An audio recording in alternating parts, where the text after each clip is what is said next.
이재용 삼성전자 부회장에 대한 선고가 오늘 오후에 이뤄집니다. 재판부가 생중계나 촬영을 허가하지 않으면서 선고 모습을 법정 밖에서 직접 지켜보기는 어렵게 됐는데요.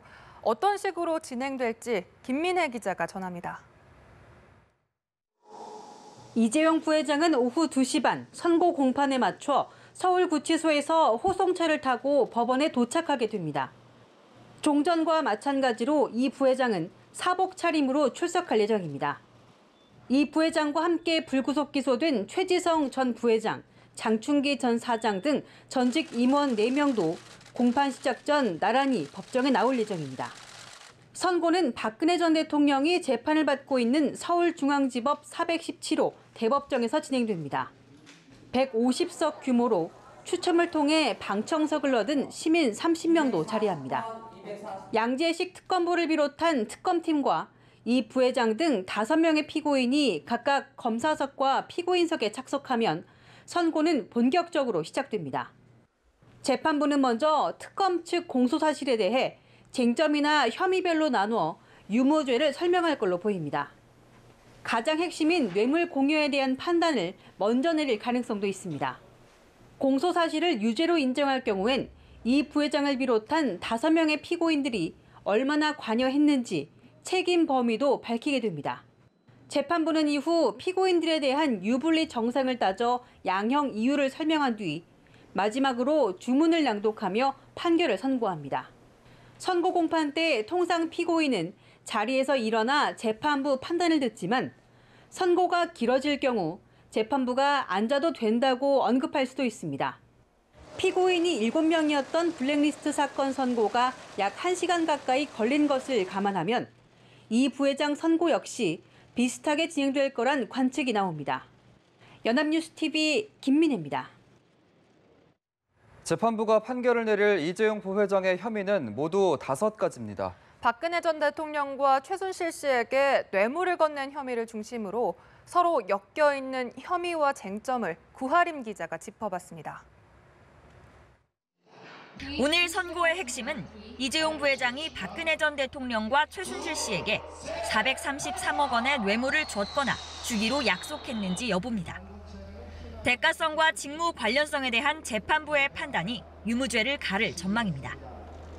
뇌물의 대가인 경영권 승계 현안이 이 부회장에게 있었고 박 전 대통령이 직무상 이를 도왔다는 게 입증돼야 하는 겁니다. 특검은 이 부회장과 대통령의 독대에서 거래가 이루어졌다고 보고 있지만 삼성 측은 대통령의 질책에 승마 지원을 지시했을 뿐 경영권 승계는 특검이 만든 가공의 틀에 불과하다고 맞서왔습니다. 또 하나의 쟁점은 부정한 청탁입니다. 삼성이 미르 K스포츠재단과 영재센터에 돈을 건넨 사실은 이미 확인된 만큼 이 부회장이 대통령에게 경영권 승계를 도와달라고 청탁했는지 증명돼야 합니다. 법정에서는 안종범 전 수석의 수첩 등 증거 자료들을 토대로 청탁을 둘러싼 치열한 공방이 이어져 왔습니다. 뇌물에서 파생된 다른 혐의들은 횡령과 재산 국외 도피, 범죄 수익 은닉입니다. 이 부회장이 최 씨 일가에게 승마 지원을 하기 위해 회사 돈을 빼돌렸고 최 씨의 독일 현지 회사로 자금을 보냈으며 이를 숨기려고 이른바 말세탁을 했다는 겁니다. 뇌물 인정 여부에 따라 유무죄가 달라질 것으로 보이지만 횡령에 대해서는 계열사 자금을 빼돌렸다는 사실만 인정돼도 유죄가 나올 수 있습니다. 이 부회장이 지난해 국회에서 최 씨와 정유라 씨의 존재를 몰랐다고 진술하는 등 위증을 한 혐의도 이 부회장의 운명을 가를 예정입니다. 연합뉴스TV 구하림입니다. 네, 총수 없이 6개월을 보낸 삼성은 여러 분야에서 어려움을 겪고 있습니다. 사업 추진에는 제동이 걸렸고 조직 내부적으로도 뒤숭숭한 분위기인데요. 삼성 계열사들은 하나같이 이재용 삼성전자 부회장의 선고 결과만 초조하게 기다리고 있습니다. 김보윤 기자입니다. 이재용 삼성전자 부회장이 구속된 뒤 삼성은 각종 사업마다 빨간불이 켜졌습니다. 삼성증권은 초대형 투자은행 사업 진출에 발목이 잡혔습니다. 대주주인 이 부회장이 재판을 받고 있는 상태라며 금융당국이 발행어음 사업 심사를 보류한 겁니다. 재판 결과가 확정될 때까지 길게는 몇 년 이상 심사 자체가 열리지 않기 때문에 사실상 사업이 중단된 셈입니다. 신사업에 나서지 못하고 있는 건 삼성전자도 마찬가지입니다. 삼성전자는 지난해부터 이 부회장이 진두지휘했던 하만 인수합병 이후로는 이렇다 할 M&A를 진행하지 못하고 있습니다. 이번 상반기 인공지능 관련 기업들을 인수하려고 눈독 들였지만 총수 공백으로 사실상 모든 M&A를 나중으로 미뤘습니다. 삼성 계열사들은 이 부회장의 구속과 함께 그룹 컨트롤 타워가 통째로 사라져버린 것도 혼란스러운 분위기입니다. 미래전략실이 해체된 지 6달이 지났지만 그룹 차원에서 진행하던 인사 등 주요 기능들이 제대로 정리되지 않은 상태입니다.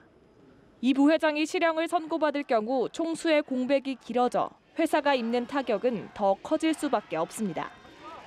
마땅한 대안이 없어 내외부적으로 고민이 깊어지고 있는 삼성은 이 부회장에 대한 선고 결과를 초조하게 기다리고 있습니다. 연합뉴스 TV 김보윤입니다. 5.18 기념재단이 5.18 당시 발포 명령이 적힌 군사 기록을 처음으로 공개했습니다. 이 문건은 5.18 당시 진압작전이 전군 차원에서 입체적으로 이루어졌을 가능성까지 보여준다는데요. 어떤 내용을 담고 있는지 김경인 기자가 보도합니다. 5.18 기념재단이 공개한 광주 소요 사태 21-57이라는 제목의 군사문건입니다.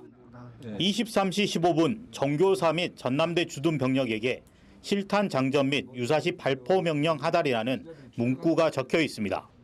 또 1인당 20발의 총알이 지급됐음을 알려주는 내용도 담겨 있습니다.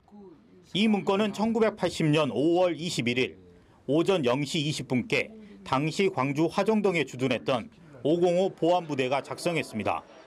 80년 5월 21일은 계엄군이 전남도청 앞에서 시민군을 향해 집단 발포를 감행했던 날입니다. 발포 명령이라고 하는 용어가 구체적으로 드러나고 있는 이 문서는 사실 제가 보는 걸로는 처음입니다. 이 문건에는 마산주둔 해병 1사단 1개 대대를 목포로 이동 예정이라는 문구도 포함하고 있습니다. 5.18 당시에 육군뿐만 아니라 공군 그리고 해군, 해병까지 포함하는 입체작전이 준비되지 않았나 그런 것을 유추하게 하는 문서라고 생각이 됩니다. 지금 저희는 전두환이라고 생각하죠. 본인은 아니라고 하니까 이제 그 규명이 필요한 거죠. 하지만 해병대 사령부는 언론에 배포한 입장 자료에서 해병대는 광주 민주화운동 기간 목포 지역으로 출동 명령을 받은 바 없으며 출동한 사실도 없다고 반박했습니다. 연합뉴스 TV 김경인입니다. 해병대 사령부는 5.18 민주화운동 당시 해병대는 목포 지역으로 출동하라는 명령을 받은 적도 출동한 사실도 없다고 밝혔습니다. 앞서 5.18 재단은 광주 소유가 확대됨에 따라 마산주둔 해병 1사단 1개 대대를 목포로 이동 예정이라는 문구가 담긴 문건을 공개했습니다. 해병대 사령부는 이 문건과 관련해 기무부대에서 만든 기무 상황 보고 자료로 추정된다며 해병대 작전 명령 문서는 아니라고 설명했습니다.